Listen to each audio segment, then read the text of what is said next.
Welcome to today's Crazy America podcast.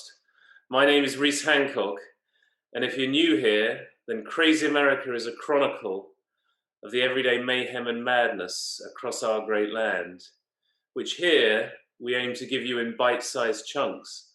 In fact, we'll soon be talking a little bit more about bite-sized chunks. But for now, what you need to know is press that subscribe button below and sign up for our regular updates. So today we're going to be discussing a story that I have to say has been the most popular that Crazy America has ever covered. And that, folks, is the story of the Chicago earbiter. Now, I'm not sure what that popularity says about our fascination with gore, but it's a pretty incredible story, and to be honest, it's a pretty sickening story. At any rate, I'm joined now by Ollie Sibley, who is our crack reporter here at Crazy America, and he was one of the very first to report on what happened in Chicago with the earbiter.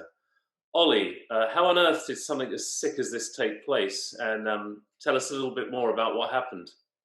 Hi, Reese. Hi, folks. Well, from what we can see, it appears to be both completely random and a mental health related case. So let's start with the victim in this sorry tale. A local pastor on Chicago's south side named Timothy Johnson, age 58, and his wife Renee, age 54. By all accounts, the Johnsons were pillars of their community. In fact, they were doing yard work for Renee's 95-year-old mother one sunny Saturday afternoon earlier this month when disaster struck. That disaster came in the form of a wandering weirdo called Elijah Rule-Hill Prince. Now, police say Prince was trying to sell Johnson something while the older man was working in his mother-in-law's yard. When Johnson politely declined, Prince said about him, this was a completely unprovoked attack, and a horrific one at that.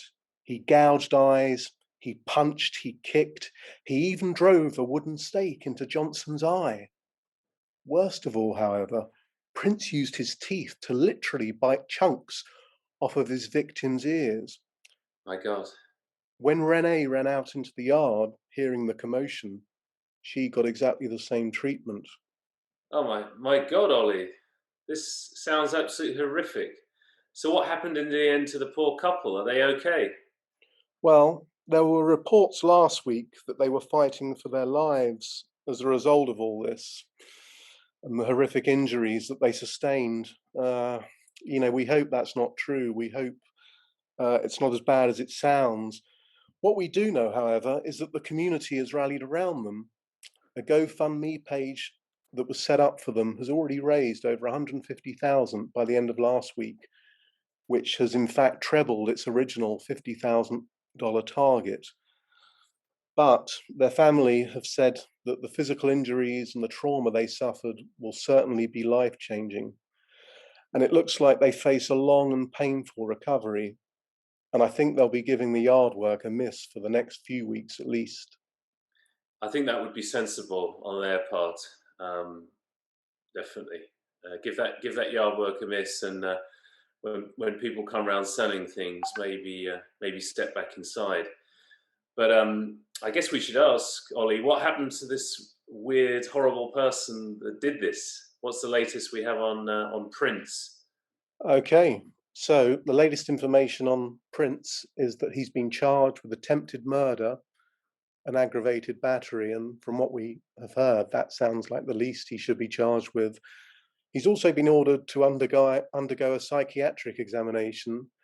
This does not sound like a very well man. In another chilling detail, when cops finally caught him in the neighborhood, he was covered in blood, and he allegedly told the officers, this is the blood of peasants. So that gives you a window onto this person's mind. Wow. Well, Ollie, thank you so much for that. As you say, Prince is clearly not a well man, and let's hope above all that the Johnsons can make a full recovery. And this continues to be a story that fascinates the readers of Crazy America and the listeners to this podcast. So we'll see what happens, and we'll certainly be following it. That's all we've got time for today, folks. But as I say, be sure to hit that subscribe button, and Crazy America will be back again very soon. Goodbye for now.